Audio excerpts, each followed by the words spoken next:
words legend get thrown around a lot, but this man is exactly that. He's one of my favorite people, not just also because of the fact that he's best friends and the best man with another favorite human of mine in Mariucci, but I just wanted to get this man on the phone line to tell him I love him, and I love the way that he's handling his business in a very, very difficult time on campus there in East Lansing, Michigan, with the shooting that killed 3 students on the campus of Michigan State and hospitalized 5 others, coming off of a win in his first home game against 17th-ranked Indiana since that shooting, is the great Tom Izzo. How you doing, Coach? How you doing, Tom? I'm good, Rich, and thanks for the kind introduction. You should know that our first game was against Michigan, and your university went out of their way to do some incredible things that night to kind of embrace the situation and understand that it could happen anywhere to any one of us. And it was greatly appreciated. Lloyd Carr came in the locker room before the game, and John Beeline, and I had gotten a nice text from Juwan Howard earlier in the week, and but former ADs, just the whole group, the students.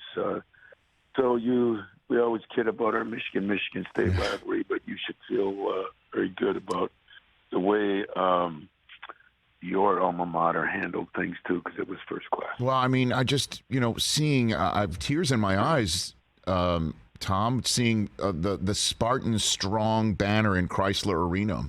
Yeah. And it is there, but for the grace of God, go any campus in this day and age. And I'm wondering what your first thought was when you heard about what happened. Well, I just come out of my radio show. I have it at a local restaurant here at 7 to 8. And I got home, and you're not going to believe this, but my son went to pick up his girlfriend at one of the 2 buildings.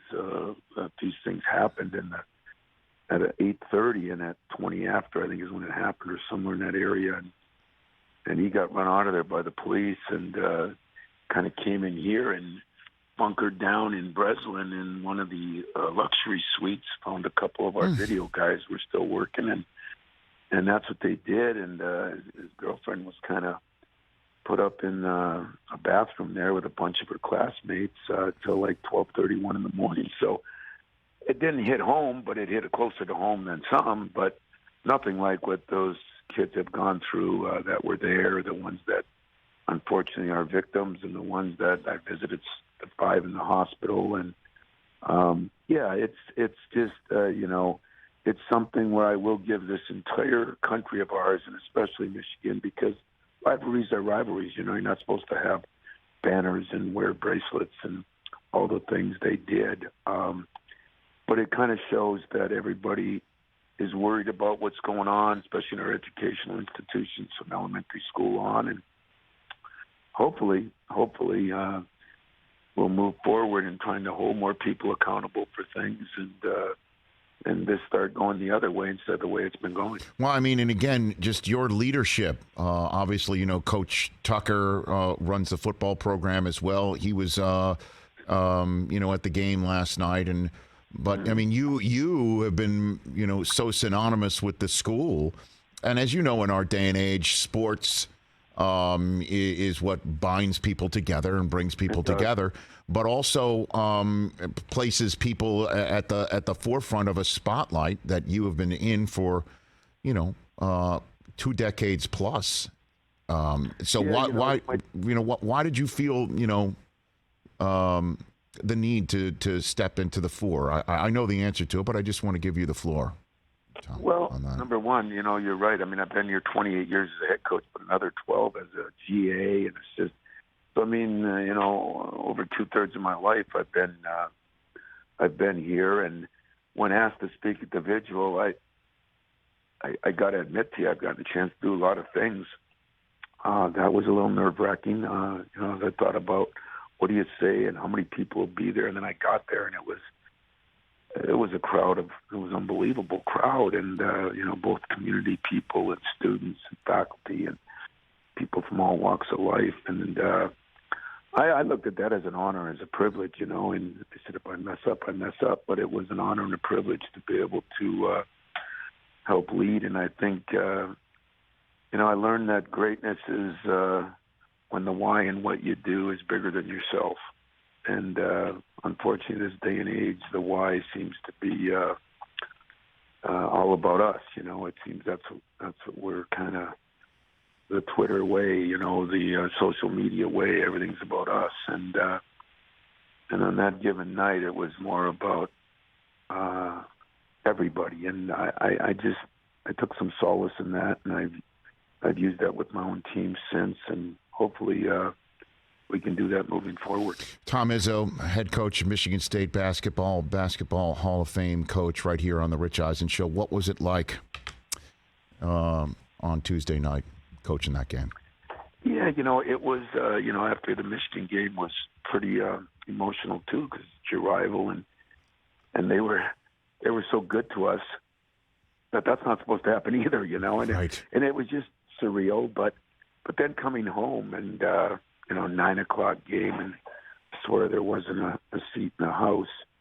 And Mike Whitson in Indiana, I got to give them a lot of credit too. They did an incredible job of showing some solidarity with us, and so it was emotional. Looking at the students, the 8 seats that they set aside for the. That was something, Tom. For those who might not have seen it, will you explain what that was? That just absolutely crushed me when I saw that. Yeah, those seats. As I speak about it, it crushes me. But they held 3 seats for the students we lost, and 5 others for the students that are fighting for their lives in a hospital right now, and in the student section. And I just that speaks on why we go to college and why we bond together and why it's important to stick together. I think it spoke volumes for all those things, and that was moving in itself, and so it was it was a tough night. It was a great night. We didn't start out so good, and our fans rallied us, and it was just like I said at the vigil. We got to meet the people next to you, stick to the people alongside of you. And that's kind of what we did that night. I think our fans carried us more than our team did. Unbelievable. Just as you point out, just a tough night, but a great night, a beautiful night as well. Just the showing of strength and love and outpouring. And then, I couldn't help but notice you were overcome yourself, Tom. Well, you brought up Mariucci earlier. We all learned from the past. And if you remember the 9/11 game, the first game back was the San Francisco 49ers were playing the New York Giants. And I flew out for the game and somehow got on the field. And the emotion in that stadium and the police and the fire departments in New York, the way they were, and the helicopters flying over. You are right. Whether it's good or bad, sports can sometimes unite people and bring them together. And that night was such a memorable night for me that I wanted this to be part of the healing for our people too. I don't want to make it like a game is bigger than life or death, but I also want all the people to know and the families to know that there are people here that care about them. And so the 9/11 thing and Mooch getting me out there kind of helped me as we move forward.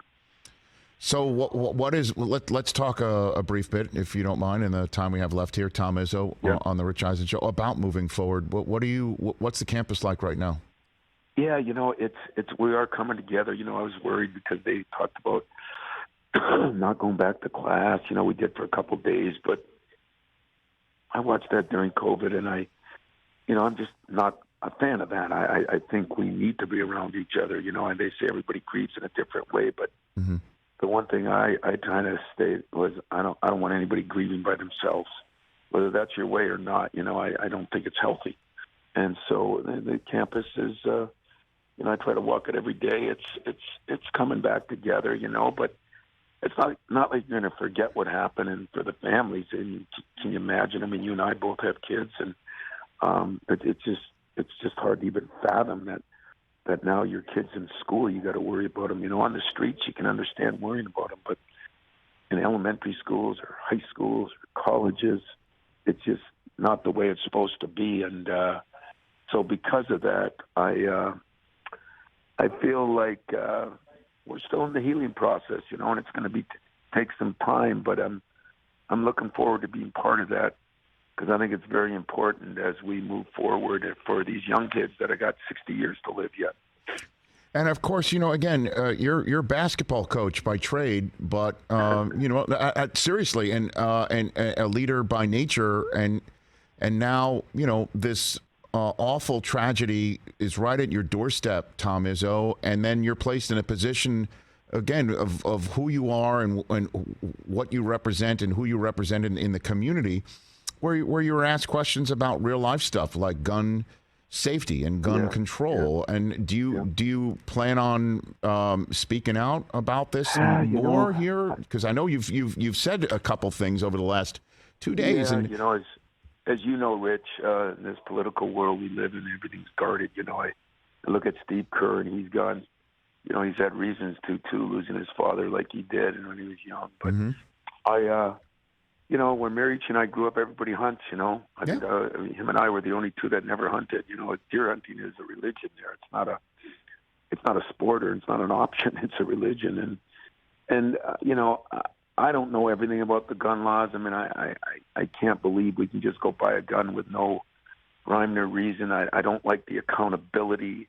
I don't like the kind of guns we can buy. I mean, those are me, those are personal. Those are me to put out there and get abused. But no matter what we do, there's got to be better accountability. And I think that in our whole country, if you want to do something wrong, there's got to be a price to pay for it. And we've got to do a better job maybe with the mental health and trying to get people some help and signs, And this guy here, he had a gun issue a couple of years ago, there's signs.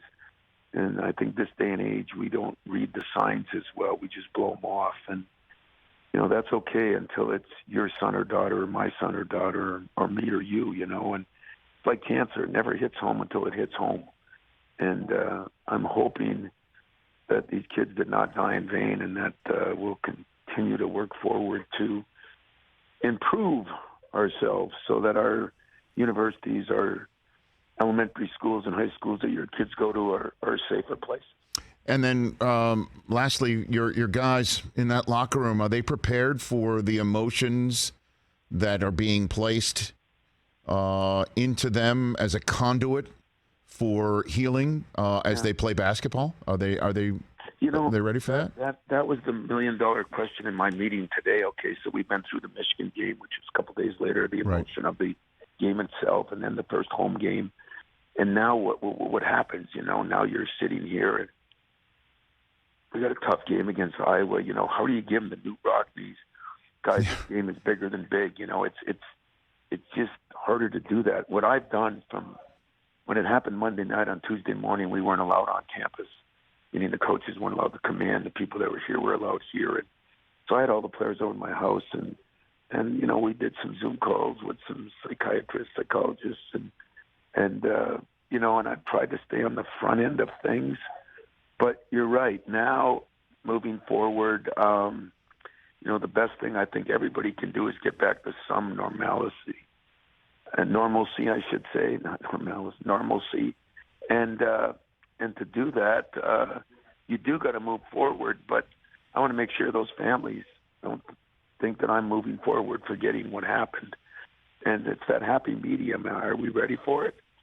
I don't know. I don't know if you ever are. Judd, he didn't put that in the book. He didn't give me this chapter. And so we've been going kind of day by day and learning, and got good friends that try to give me some advice. And any advice you have, Jim, any advice you have, Rich, I would take. And I'm just trying to learn from people that have been through certain things, and that's kind of where I'm at right now and where my team's at. But I know this, what I learned from my former president here at Michigan State. She said, Tom, you're the type of guy you want to hug all 50,000 people. Tomorrow night, it was at the game, and she goes, the one way you can do that is how your team performs. And so I'm trying to take that, and I don't look at that as a burden. I look at that as an honor and a privilege, and that's the way I'm going to handle it, Rich, and do what we can do.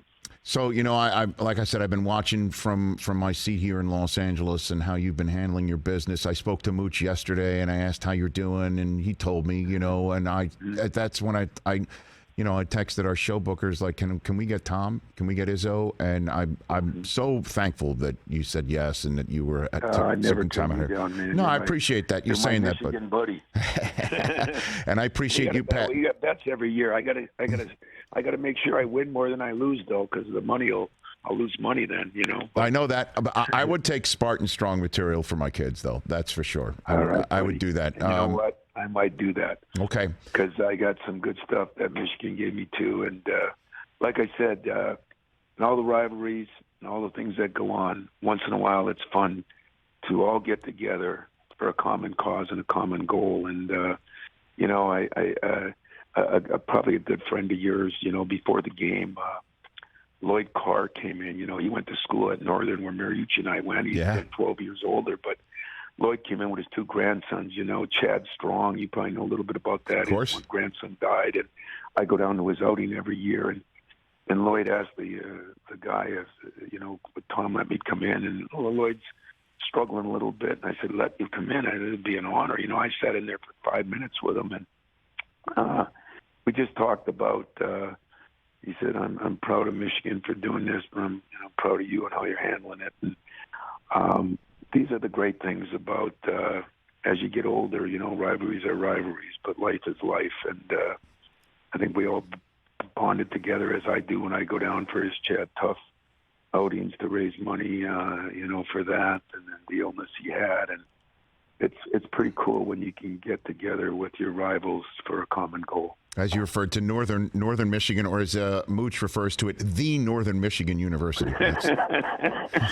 That's how he refers to it. The Northern Michigan is how he talks about it. So, God bless him. I owe you one other thanks, because we had that donor that came to your booth at Pittsburgh, and you signed that nice picture, and that guy was just elated by it. So, Rich, I appreciate what you do and your show and everything, and your friendship with my boy Mooch. And anytime you want me on, I'm on. I appreciate that, but so I assume your friend whose picture I did sign when he came into booth in Pittsburgh did not notice that my note to him, if you look at the first letters of each word, it does spell out "Go Blue." Tom. Yes, sir. I'll tell him that. Yeah. I'll make sure I see that. Yeah. And so, You know what? I respect you for that. You're full for your Thank you. institution. Thank you, sir. All right. You're the best. Take care. Right, Take care, Coach. That's Tom Izzo, everybody. The one and only. Catch the Rich Eisen Show every single day on the Roku channel, 12 to 3 Eastern, for free.